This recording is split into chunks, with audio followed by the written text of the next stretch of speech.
no further ado, I'd like to invite David Hardy, Vice President, Sustainability and Stakeholder Affairs, William F. White International, Inc., to make some opening remarks. Thanks very much, Melanie. And not to food shame anybody, but I hope that people had a non-beef meal last night in keeping with our panelists. We're very proud at William F. White to be sponsoring this panel today. It's made up of absolute all-stars in the sustainability and best practice regime for film sets. Everyone from one of the creators of the PGA Green Guide to one of the Green Biz 30 under 30 recently, and I will let you guys figure out who's who. But we're very, very pleased to work with the Academy. The Academy's done some amazing work in pivoting from a live panel event to this COVID-imbued video conference Zoom call that we are all now so used to.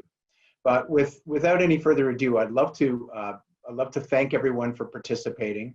I'd like to thank you for listening in today. In particular, I'd like to thank our panelists and Jennifer for agreeing to moderate today. And with that, I will turn it over to Jennifer Sandoval. Okay, can everyone hear me? Hello. Well, thank you so much, David, and thanks to William F. White and the Canadian Academy for having all of us out here today. I've been really looking forward to this exciting panel to talk about the sustainable work that we do in filmmaking.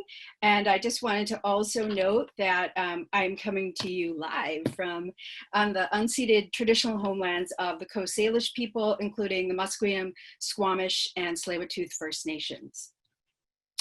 So with that, I think we should just dive in. I would like to first introduce our guest speakers. We have a great panel, as David mentioned. So first we have Audrey Vinant-Tang. She's the manager of energy and sustainability in global sourcing at ViacomCBS. And with a background in environmental science and TV production, Audrey was able to blend these two passions at CBS. She built the CBS Eye on the Environment Green Supply Chain Program from scratch to reduce the carbon footprint of CBS television productions and company operations. At the newly merged ViacomCBS, Audrey focuses on green production practices, renewable energy procurement, employee engagement, and sustainable supply chain. ViacomCBS typically has 14 productions filming in Canada every year. Also, Audrey was also a speaker at the 2019 Sustainable Production Forum here in Vancouver. And for those of you that haven't been to the Sustainable Production Forum yet, it's an annual event that we have here in Vancouver that brings together experts and people that work in the film industry to talk about sustainable productions, share insights, and learn about what other cool people are doing to integrate sustainability into film production. I think everyone here has actually either been or spoken at the forum. So next, I'm very pleased to introduce Clara George, producer and Real Green Ambassador. Clara is a Vancouver-based television producer, sustainable production advocate, and changemaker. Over her 25-year career, Clara has won an Emmy Award and PGA Award for Bury My Heart at Wounded Knee, an NAACP Award for Sounder, and a Women Image Award for Girlfriend's Guide to Divorce. Clara has been an advocate of changing the way we produce film and television, promoting and practicing sustainable production. Working with fellow producers, department heads, suppliers, and studios, Clara is making significant steps toward greener production. Clara joined the Women for Climate Vancouver and has been working to coordinate and promote sustainability efforts within the industry and the city of Vancouver. Clara was chosen as one of the first Real Green Ambassadors by Creative BC and was honored as a Sustainable Champion at the Vancouver International Film Festival and Sustainable Production Forum in 2018 and 2019. Clara, we are so happy to say, has been working as an advisor to the Green Spark Group in the past recent months. So welcome, Clara. Next, I want to introduce Mary Jo Winkler, film and television producer, co-founder of the PGA Green's Production Guide and PGA Green. Mary Jo is a New York-based film and television producer. She's currently executive producing the first season of the FX series Y, The Last Man. She previously executive produced the feature film Stillwater with director Tom McCarthy, The Goldfinch with director John Crowley, and The Only Living Boy in New York, directed by Mark Webb. In addition, she produced the first season of the HBO series Vinyl, executive produced The Dictator, Premium Rush, Fair Game, Away We Go, Dan in Real Life, and co-produced No Reservations, Lucky You, In Her Shoes, and Shall We Dance? Winkler is a dedicated environmentalist and activist who, through her work, has co-founder and former co-chair of the PGA Green and co-founder and task force member of greenproductionguide.com, promotes sustainable production practices and climate messaging through storytelling. So thanks for being here, Mary Jo. And in 2017, Mary Jo received the City and State of New York Corporate Social Responsibility Award for Sustainability and Environmental Impact. And Mary Jo is currently on the board of the Producers Guild of America East and the recipient of the 2019 PGA Charles Fitzsimmons Award for her service to the Guild. So thank you so much, Mary Jo, for being here. And finally, I want to introduce my colleague, Zena Harris, who is the president of GreenSpark Group. Zena is a sustainability expert who has been working to change the climate of entertainment. 6 years ago, she founded GreenSpark Group, a sustainability consulting firm that serves the motion picture industry in the United States and Canada. Zena manages on-production strategy, best practice implementation, and data analysis. She works with corporations on sustainability strategy, goal setting, and key performance indicator development. She has created multi-stakeholder programs that unite the motion picture industry around sustainability and has created events like the Sustainable Production Forum. Zena has a master's degree in sustainability and environmental management from Harvard University. So that's our amazing panel. So we're very excited to have you all here today, and thanks so much for being here.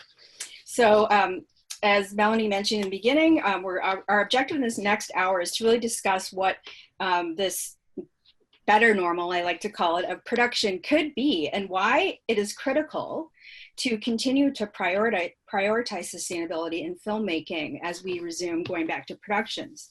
So we will be doing a Q&A in the last about 15 minutes. So please, I encourage you to ask questions, and those will be monitored in the question Q&A function on Zoom. And we'll do our best to get to all of them. So, all right, so let's dive in. So in terms of magnitude and swift global action, we've heard about comparisons made between the current pandemic response and anticipated reactions to some of the impending impacts of climate change on human society and the environment. So what parallels can you draw between COVID-19 and climate change? Mary Jo, can you kick us off? I mean, I think we've all sort of felt since the pandemic and this group prior to the pandemic that there's a deep connection between human health and the health of the planet. And I think now more than ever, it's, in the zeitgeist and in our consciousness. I think in terms of parallels, I think in the early days of COVID, I think denialism, of the many leadership roles all over the world that, and their dismissal of science-based arguments for public health, public health experts in dealing with the crisis. And I think the second parallel would be climate change action. And what I see is, if you think about it, those countries, states, cities that stepped up and took prudent action and developed science-based public health actions had more success with combating the virus. So imagine if we could have the same sense of urgency with climate change action as we did with COVID-19, as if our lives depended on it. And, I feel like this is where the opportunity is on a global scale, that this is the thinking that we all have to sort of come to the table with. And, I do believe that, in order to combat climate change and COVID-19, we have to prioritize the safety and the sustainability in our work together, because the health of our communities rely on it. Yes, absolutely. I couldn't agree more. Did anyone else want to comment on that, seeing any other parallels there?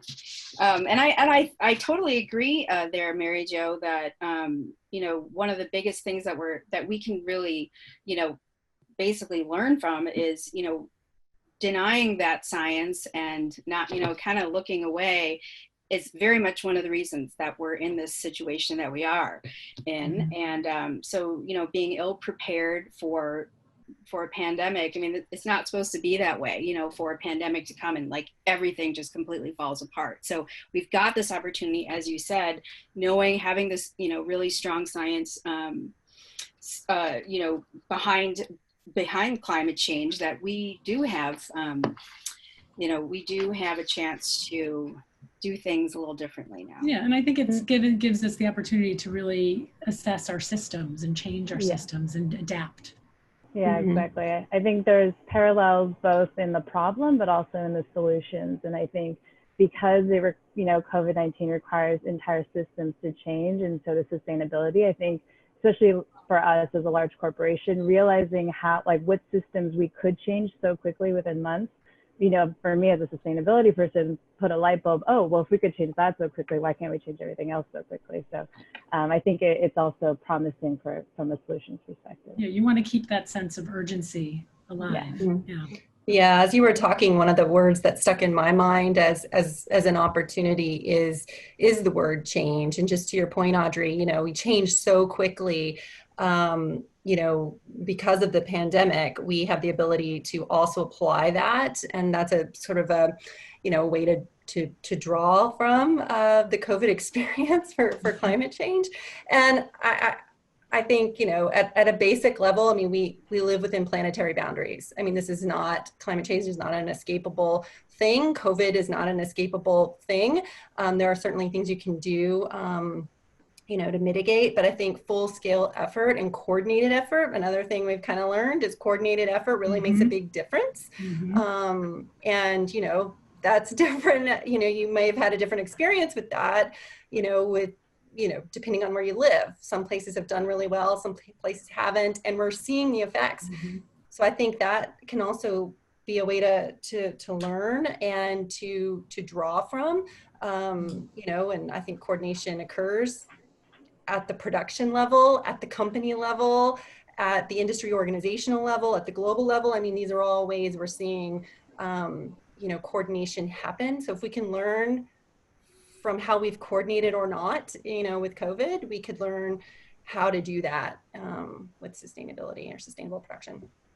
Yeah, I think we're also getting an opportunity to see what happens if you don't, like Mary Jo said. So 100%. I think that instead of it just being an opportunity change, I think people are seeing it as a responsibility to change. And I think that that's kind of the beginning of the wave that we've all been waiting for, so that we can push the sustainable agenda. Yeah, and I think we're looking at it more systemically. I mean, the word systemic has become a big part of everybody's vocabulary, and I do think that we do need to sort of address it, and it's particularly in our business. You know, I think it's, you know, it does have to be all encompassing. Yeah, I couldn't agree more with all of you. And to, you know, your point, Audrey and Zena, you know, we've all had to adjust to COVID, everyone, you know, whether it's social distancing or wearing our masks, and the same is required for climate change. Every single person is going to have to change their behavior because it is going to be a coordinated effort. So, and also something that I see parallels in is really that leadership taking hold, right? Because a lot of times when we get stymied on a production because, you know, we don't necessarily have that mandate, top-down mandate to say, this is how we're doing things. So I think, as Zena pointed out, you know, the places that have done better in COVID have actually had great leadership. So I think, you know, hopefully we will see more leaders like yourselves emerging to take the reins on, you know, how we're going to be integrating sustainability more into productions. So here in Vancouver, and I think soon in Toronto, we're starting to see a handful of domestic productions getting back to work. And here in BC, each production is required to provide a safety plan. I'm sure it's the same in Toronto for all of cast and crew that incorporates really significant measures to prevent the spread of the virus with anyone that comes in any kind of contact with the production. So, we're talking about really big changes to production. So what do you consider to be the most significant changes to sustainable production under the new COVID safety protocols? Clara, why don't you start us off with that? Okay, great. I think that there's two main significant changes. One, I hope, is a misconception, which is that as all of these requirements are for safety reasons asking for single-use sterilized items, whether that's bottled water or PPE or how we eat our food. Now, the knee-jerk reaction is to go, oh my God, we're going back to plastic, or we're going back to more landfill. And we don't have to. There are alternatives out there. So I think that the good news is with this production plan that takes weeks and weeks to write before you can even start prep, is that it's giving everybody a chance to actually look at all those different options, look at what they're going to do, figure out exactly how you can incorporate sustainability into the entire production plan. And we've just, as producers, we've had to do that. We've just never had to lay it all out so that every department is on the same page before we start. So it's a fantastic opportunity to actually get all those sustainable mandates working within the COVID production plan. Mm-hmm. It's also a great opportunity to talk to your crew, to really engage with who you're working with, because there's something really organic about safety and sustainability that kind of flow well together. And it's funny because when I was in Toronto, Why the Last Man is being produced in Toronto, so I'm really excited to to have a sustainable production in Toronto. And there was an immediate knee jerk the week before we shut down. There was that immediate knee jerk of, should we take 2 vans and spread out in 2 vans? Should I be drinking from this reusable water bottle? Everybody just had that moment of panic. And I'm glad you mentioned that, Clara, because I, spent a lot of time thinking about this, and the work that we've done at the Green Production, on the greenproductionguide.com, we've posted that fear that day. It was a few days before the shutdown, and I thought, oh no, we're doomed if we don't get ahead of this. So, I worked with Zena and a group of my partners, studio partners, to really go through our regular sustainability protocols and go, okay, what are people going to be fearful of? Because I think if you can educate and dispel the fear and show them why it's not dangerous and why it's better for the environment and make those connections, it makes it a lot easier. Yeah, absolutely. I think as you're both saying, it's really an opportunity to kind of tag onto those messages. I think people are going to be paying more attention to, the call sheets and the crew memos now, where maybe before they might have not really read it that carefully, but I think people are going to be reading really carefully now. And it's a great opportunity to kind of, tie our messaging in there, especially with the things like single use. Zena pointed out an article to me that was published a couple of weeks ago, where there's a statement of 130 or more scientists and experts from around the world saying that single-use plastic is not necessarily better than reusable. There are studies that show that a virus will actually linger longer on plastic than other kinds of materials. So I think with creative thinking and preparation, we can really, reduce that idea that we have to kind of go back to single-use everything and disposable everything. So and I think even really more with the planning, it always, to me, it's if we are able to get on with the production early in prep, everything just seems that much more efficient. So because we're cutting out what we don't need. And that's one of the big things that we're looking at with the safety guidelines is being more efficient, traveling less, you know, using less paper, digitizing our work processes. So did you want to comment, Zena? Well, I think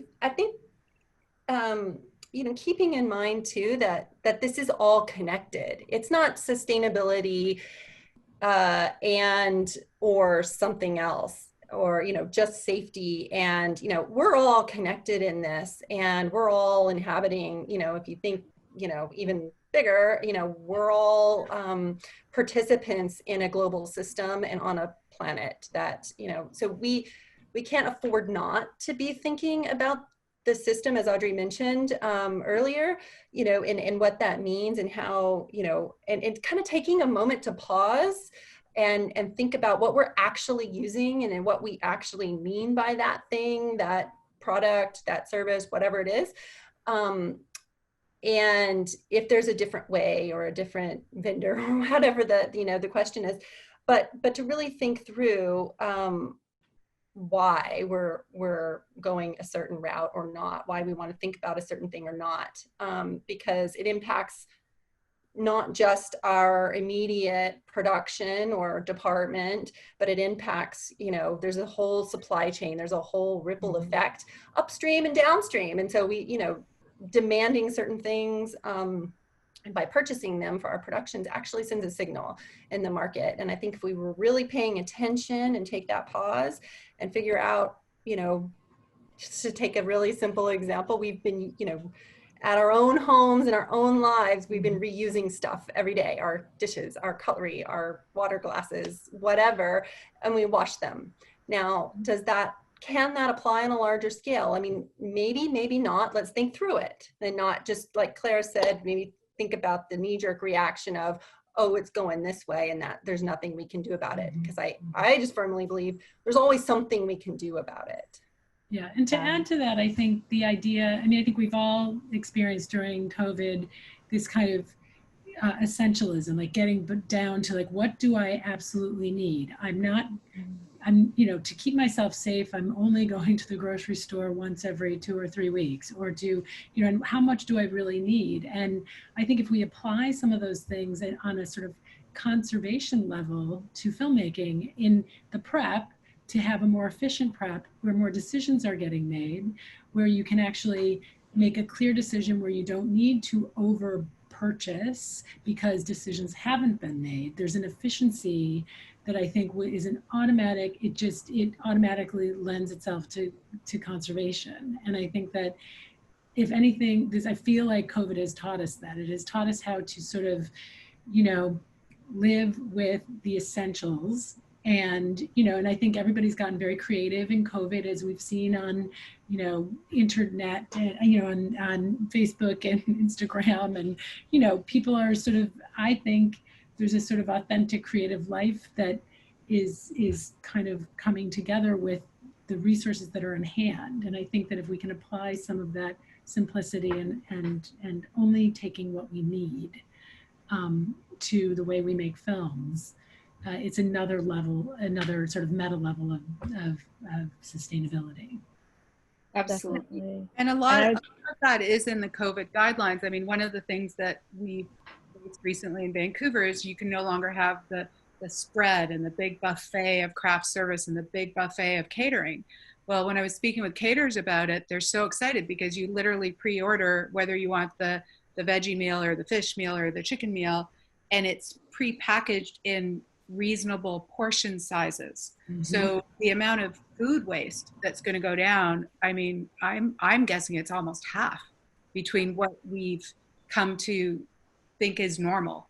Yeah, you know, absolutely. And certainly none of us eat that way. So why do we go to set and by the way, people feel bad about it. Like everybody, the first thing they say is, oh, I've got a week left of filming and then I'm going to start a diet. And it's like, how great if you actually go through a production and you feel like you're healthy the entire time you're there. You know, it'll really help the adjustment, you know, and that's just one example. I mean, same with going paperless. Now we're consuming less. So I think that we're going to naturally end up in a greener place if we're careful and if we're guiding that ship the right way. Yeah, and I think cast and crew are ready for it. I did a little experiment on a pilot on the pilot of Y, actually, you know, we shot the pilot in New York. It was like 100 degrees. You know, the caterer, you know, as they do, because they want to please a lot of different, palates and tastes, and, you know, had these very meaty, very saucy, even though we were like clean, we want clean protein. And, you know, just the first couple days came out this very rich, saucy, and 100 degrees. And people were they took one look at it and they kind of walked away. And I'm like, this is really wasteful. And I went to the caterer, I said, listen, there's a company in New York called Sweet Greens. It's a salad shop that you can buy. You can purchase salad and make your own salads. And I said, you know, Sweet Green, I said, here's what I would love for you to do. Could we just try? Could you pre-make salads with different toppings on them, offer a protein, and, you know, a couple different kinds of dressings, and just do a salad bar? Let's just do an experiment for a couple days. And if it doesn't work, you can go back to, you know, some of these other things. And I can tell you that the crew was so happy. The cast, everyone was so happy. It tasted better. It was sort of curated. It wasn't overdone. You could add, subtract, and they walked away after, you know, shooting the pilot. They're like, I feel so much better because I ate this way. We did it the entire show because we felt like there was no reason to stop. And I think if you just give people the chance, you know, there's sort of old habits, right? And there's this kind of, and I do think, you know, I think that, you know, I'm a producer who likes to take care of the crew and make them feel, you know, that they're in an environment where they're going to be fed and they're going to be taken care of. But I think there's a way to do it without overdoing it. And I think I'm excited for the COVID protocols. Oh, I haven't heard that before, but that is very positive. When it comes to food, absolutely. Yeah, I know. I'm getting hungry. I'm looking at this chat like, oh, that green lentil curry sounds good. So Audrey, did you want to add something to that? Yeah, I think I was just going to give a shout out to the Green Production Guide, COVID protocols that are sustainability oriented, that Mary Jo referenced earlier, that, you know, beyond just kind of the typical safety protocols that we're talking about, like reducing paper and, you know, still using reusable water bottles, we integrated renewable diesel. And I thought that that was a really interesting thing that I think Zena was talking about, you know, looking really at how everything is connected and kind of what Mary Jo was saying in terms of, you know, wellness, health and safety, it's all connected. And so, you know, that was something that I thought was really cool in those guidelines. And I know Melanie put the link in the chat if anyone wants to check it out. But yeah, like renewable diesel, we know, you know, exposure to particulate matter increases, you know, your respiratory risk and so to COVID-19. So, you know, using renewable diesel on set is another great way to kind of connect that all together. Absolutely. Yeah, we've been talking a lot about renewable diesel in our Green Spark group meetings, and yeah, hoping that we can have some kind of an option here in BC working with vendors. So so I just going back to that why question, Zena, you know, given the new mandates, the challenges, you know, and this is kind of related to this question that we just had about, you know, it says, what do you need from major studios to make sustainable productions easier? What are the barriers that are in the way in early prep planning days? And, you know, why should productions be focused on anything else besides keeping, you know, the production going and their crew working? Why would they want to do this? Anyone? Audrey, do you want to take that one? Well, yeah, I'd love to hear a producer's perspective on what they think they need from us. we've got a bunch of producers. I know there's so either one. So maybe Clara, why don't you start with that? The biggest thing we can get from the studios is support, and that's like not just like that's all kind of supports. That's immediately like right off the bat. I was lucky enough on the last show I did where, you know, the first memo that went out that I copied everybody on was, this will be a green production. You know, this is how we're going to support you. And that allowed me the freedom to make choices like electrifying the stages, which was, you know, a huge output financially, but we saved 4 times that over the run of the show, and they believed that that was going to happen. I think the biggest misconception is that being green costs money and costs focus and costs time. And it doesn't cost any of that. All you have to do is the right systems in place at the beginning. And as long as we have, you know, a lot of the crew, as we spoke before, like you need the leader, right? And the producer is the leader on the floor or the leader on the production. We need the leader at the studio who is also being the leader creatively and everything else. And so that there's no question at all on any level, you don't run up against it, you know? Right. And if we don't run up against it, we can implement it. But the biggest challenge is, you know, people are going, oh, well, I don't know if studio will approve, you know, renting a hybrid. And you're like, well, what are you talking about? It's going to cost you an extra, you know, it's going to cost you an extra $100 a week, but you're going to save $150 on gas. That's a no brainer. Why do I have to ask permission to do that? That should be right. It should be a mandate. I mean, yeah. So the stronger your mandates are, the easier it is for us to execute them. When there's suggestions, then it becomes that gray area that nobody needs to think about, you know, because it's not, you've seen it. If someone has in their contract, like if we've dealt with talent contracts that they've got, you know, I think it was Goldie Hawn who charged a couple of $100,000 for a forced call. Well, she never had a forced call.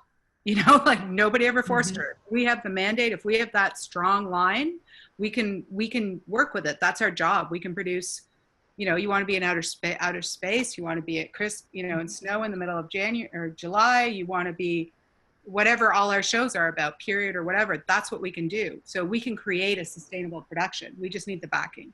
Yeah, and it would be great for the studios to actually communicate that very early on, even in the negotiations with actors, even when when they hire a showrunner, when they hire a director, for that messaging to be out there from the very beginning, I think is not something that's done frequently. It usually comes down to the production level, right? It's usually, it usually enters when a production office is opening. But it would be an interesting idea to actually present that for the entire company to understand that there are sustainability protocols, because I'm not sure all executives completely understand that. I think most production executives do, but why not creative executives? And why not, have it, be part of the culture of the studio and infiltrate business affairs and infiltrate all departments. I totally agree with that, but it's just, what's kind of frustrating is, what's the pitch? Like we know, we see these cost savings, we see people feeling better on set if we're doing these things, but, how are we going to, talk to those executives by, saying, this risk management approach is actually, what we need to do. Well, I think it's dollars and cents too. I think I've had situations where I've had to do a cost benefit analysis in, upon opening an office to show an executive who was questioning, why is there an environmental steward in the budget? Who is this person? What are they doing? And then, from there, I would give my pitch of why we're doing what we're doing and have to do a cost benefit analysis to give them an estimate of how much they're saving by implementing sustainability protocols. Yeah. And that tends to work, that works. And I think studios are getting there. I mean, I feel like we have 11 partners in the Green Production Guide. I do feel that, and some of them I've been with since we started it in 2008. And I've watched the growth of executives being sort of cautious of how they're messaging to, no, we're doing this on all of our productions now, and here are the protocols, and handing them out. So we have made progress. I think I'd like to see it go a little bit wider, all companies. I think it will now with the COVID. I think you get to the point where, nobody, like you said, the denial part of science. I mean, we just had an absolutely clear example of how we need to follow science to survive, right? Yeah. And nobody can dispute, well, I guess people can dispute it, but most people don't dispute it right now, that science is taking it there, even if they're just automatically washing their hands for 22 seconds or whatever it is, that is science. So I think that now is the time where we really have that opportunity to push sustainability as a lens that we need to approach everything with. And if we can just start thinking that way, then we have such a great opportunity. And it's sure it's cheaper and you save money. That's automatic. You're consuming less, you're going to save money. That's simple. Whether it's your part of the budget or not, how it gets disposed, it's part of the overall budget, and that becomes a production issue.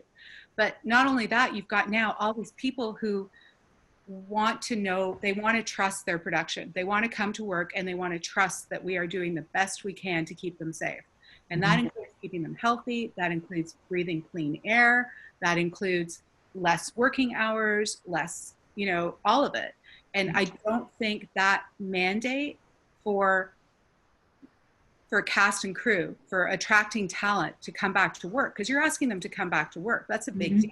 I know they're taking a leap of faith that you're going to have a safe environment for them. Right. And I think a lot of those people, I know on the shows that I worked with, a couple of people came up and said, I've got another job, but I'm going to finish with you guys because I like what you're doing. I appreciate, I can talk to my kids and I know I'm making a difference and I'm part of the solution. And I think that talent retention, because of environmental policies, and not just environmental, but all of the UN policies, all of the sustainability goals, is something that the big, huge corporations have figured out already. Like they are doing that, and they are divesting from fossil fuels, or they are creating these life work balances because they know that you'll go work somewhere else. So I'm waiting for the studios to kind of latch onto that, going, wait, we can be the greenest studio ever, and every production that CBS does is going to be green, and suddenly you'll get the choice of everybody because people want to work in a safe environment. And I would just draw, that as well. Just I saw a question pop up about indie filmmakers and how can you do this on an indie budget and whatnot. And I would argue that is probably easier than doing it on a large production because you are inherently more efficient because you have to be. You have a smaller crew, you're not consuming as much.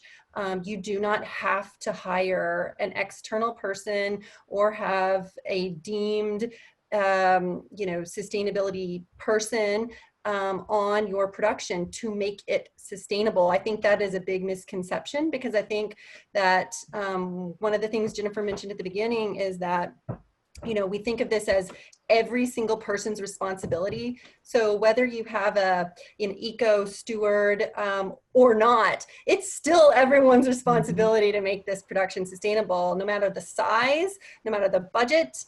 You have a choice as to what you bring on to your production, how you get your power, how you think about various aspects of your indie production.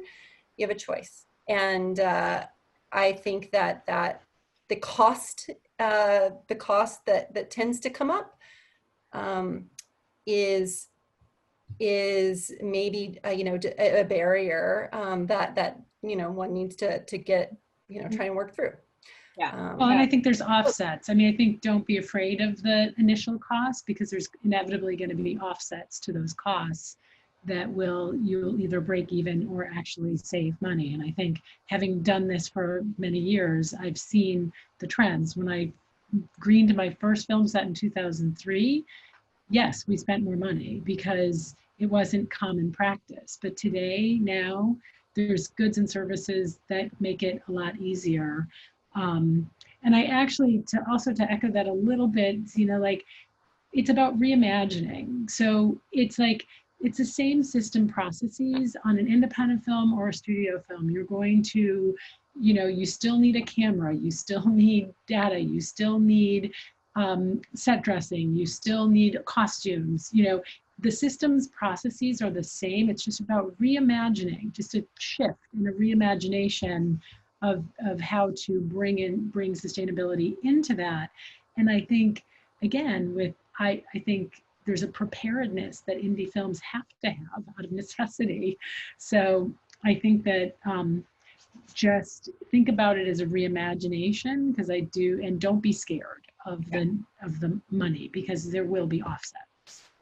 I So, was working sorry, with just 1 second, Claire. I just got the kind of signal that we're supposed to be starting our Q&A, but I want to continue this awesome discussion. The hour has just flown by. We do have a couple questions, but we're all talking about, this innovation and thinking differently. And I know that even with Green Spark Group, we really had to pivot what we're doing. So, and I know many businesses are doing this. So I just wanted to put this one out there, and then we'll get to these questions. But how have you been, or your company been working in recent months to adjust, your approach to everything? Audrey, I was curious to hear what you guys are doing at CBS.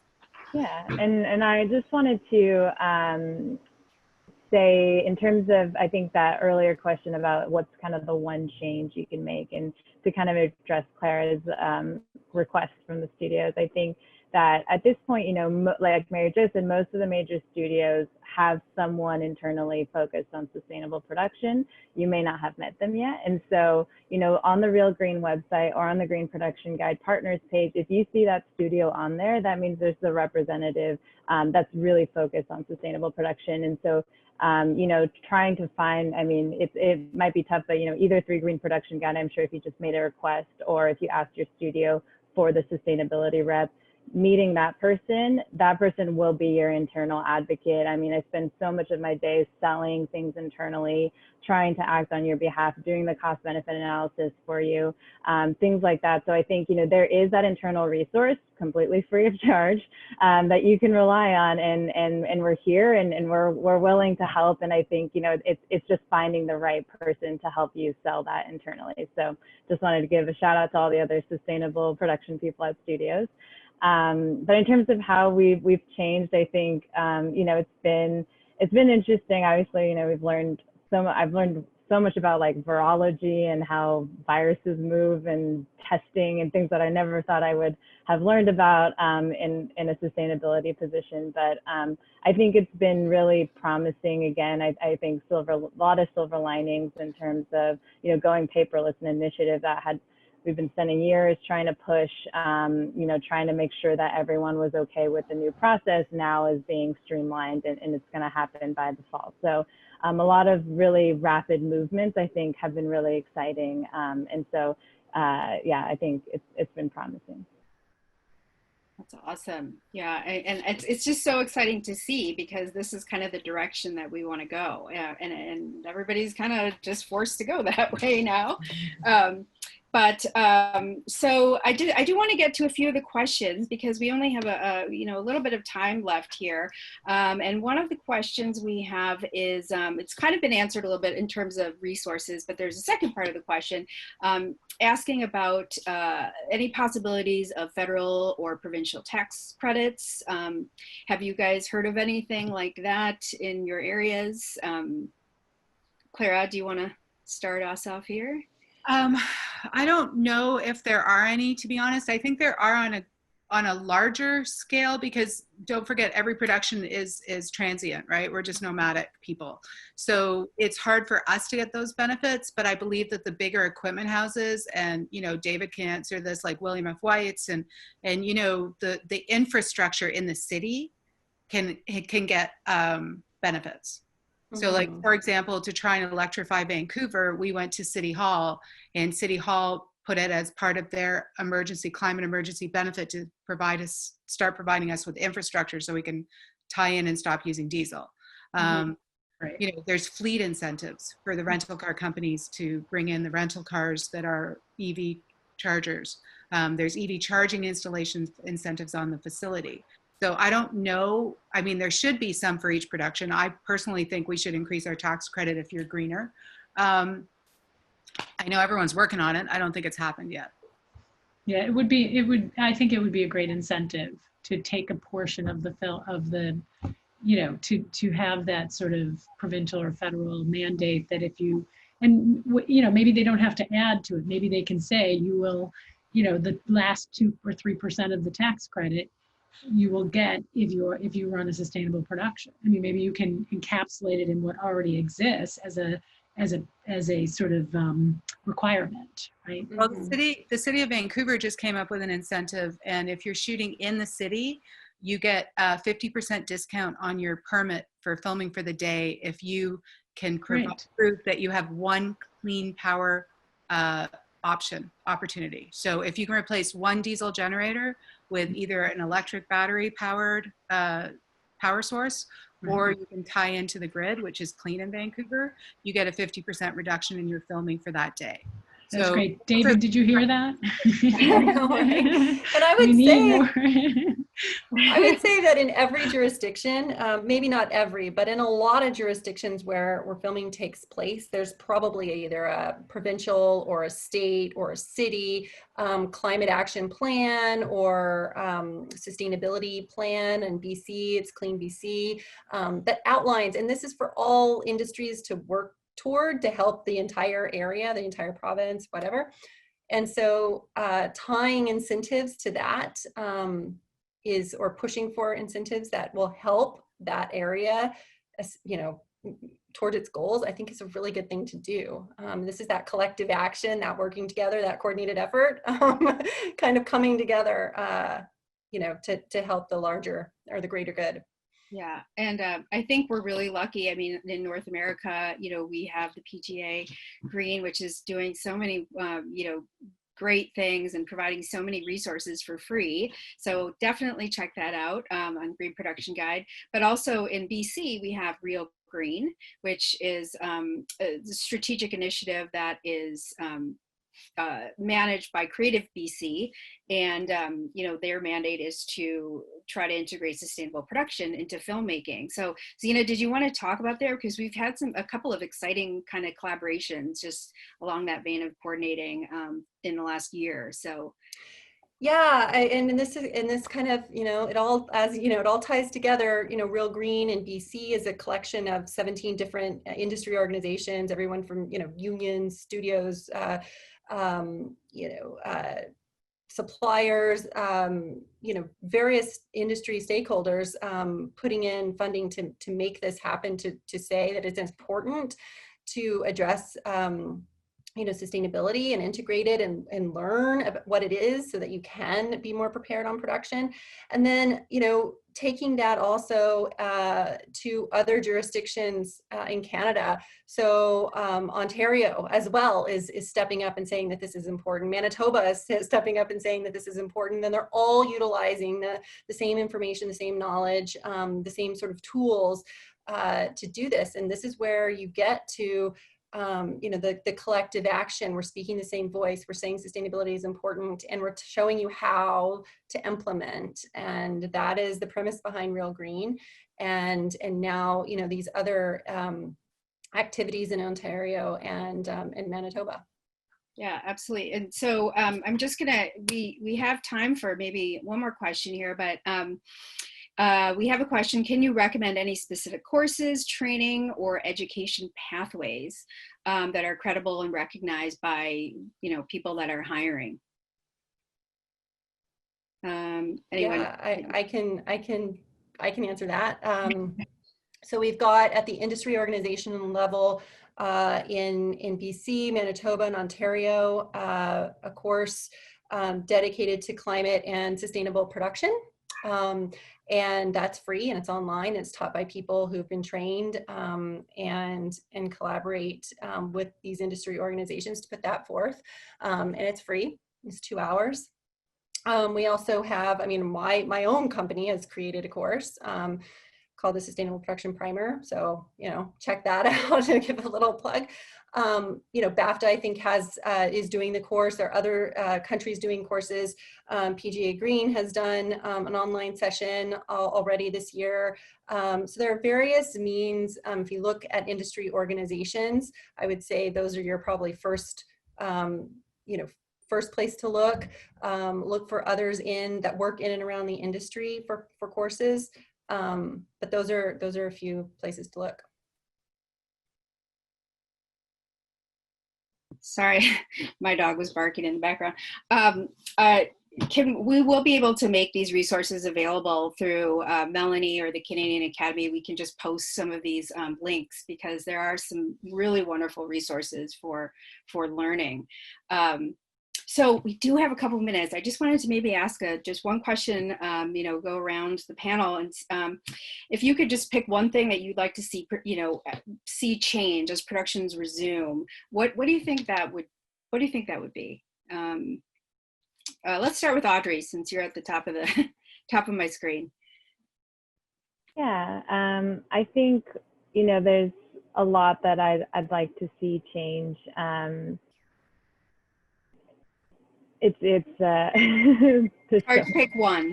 Yeah, sorry, I'm getting feedback. I think if I'd have to pick one, I think, managing our resources better, and especially around, because of all the PPE equipment, a lot of questions around waste have come up. And so I think, that no one ever really wants to talk about waste. And I think being able to finally talk about waste is really promising as an industry. Cool. I actually love talking about waste. I talk about waste every single day. Mary Jo. I think for me, I would love to everybody just to show up on the first day of work with it already in their consciousness to prioritize sustainability. And I'd also like to see more investment in alternative energies, and investment in this sort of, and this is for you, Dave Hardy, generators, on a scale that is workable, that is, that we're just not having the conversation anymore, that we can just rent them, use them, and get off fossil fuels. Thank you. I think that's great. That's actually two things, but that's Sorry. Okay, Sarah. Well, since Mary Jo already took the fossil fuel one, I would say that I really hope we change the pace of production. I feel that, we are clearly not an essential service. We have figured out who is essential and who is not. We are incredibly lucky to tell stories. And I think it's our responsibility to tell them well. And it's also our responsibility to tell them with care. And I think that as soon as we have care and everything's slower, and I love that our hours are coming down and our prep is getting longer and our schedules, and we have to write this plan and whatever, because if you're not exhausted and stressed out and freaking out, you will think of sustainability naturally, because that's what our instinct is. Our instinct is to preserve ourselves. And somehow we're on this hamster wheel where we don't care anymore. And we don't care if we work 20 hours. We don't care if we work 7 days a week. We don't care if we don't sleep. And those choices are not going to be good choices on any level. So I really hope that this just becomes a normal type of job where you can have a work-life balance and you can do the right thing, and you can bring that mindset of care and kindness into the workplace. And if you do that, everything else will fall into place. It'll just, that's our biggest barrier, is that everyone goes, oh, I don't have time. Well, why don't we have time? Who came up with that? Yeah, exactly. I love that answer. That's kind of like Zena's coined that phrase, the slow, what is it? The slow film movement or something? Slow film movement, yeah. Yeah, so so Zena, we are kind of right at the end, but go ahead, please, and I think, using the power of the industry for good. I really believe that the power of the industry, and talking about what we are doing through groups like this, panels like this,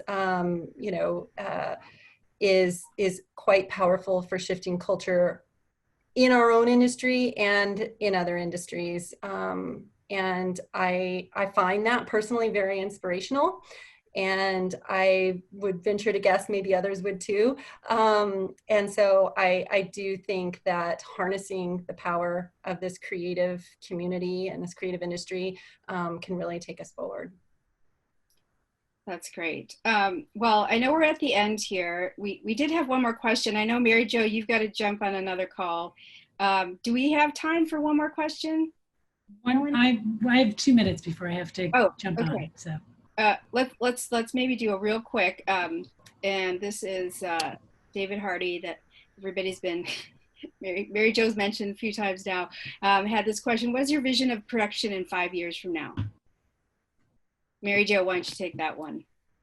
I think it's the slow film movement meets no more fossil fuels, meets work-life balance, meets telling a great story. Awesome. Agreed. Yeah. Anyone else? Or great. Well, so we are at the end, and I just want to, conclude here. And again, thank you so much to William F. White and also the Canadian Academy for having us all out here. And I just want to say, the biggest takeaways I've gotten out of this is really looking at how closely our economy and our lives are linked to the overall health of our planet. And, we can't have really healthy people with a sick planet.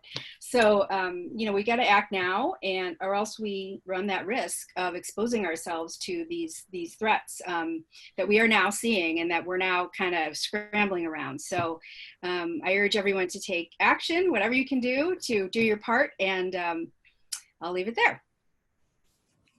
Thank you. Thank you so much. Thank you so much. Thank you for the invite. Thank you. Thank you very much, everyone, for joining us. Jennifer, Clara, Audrey, Mary Jo, and Zena for sharing your insight today.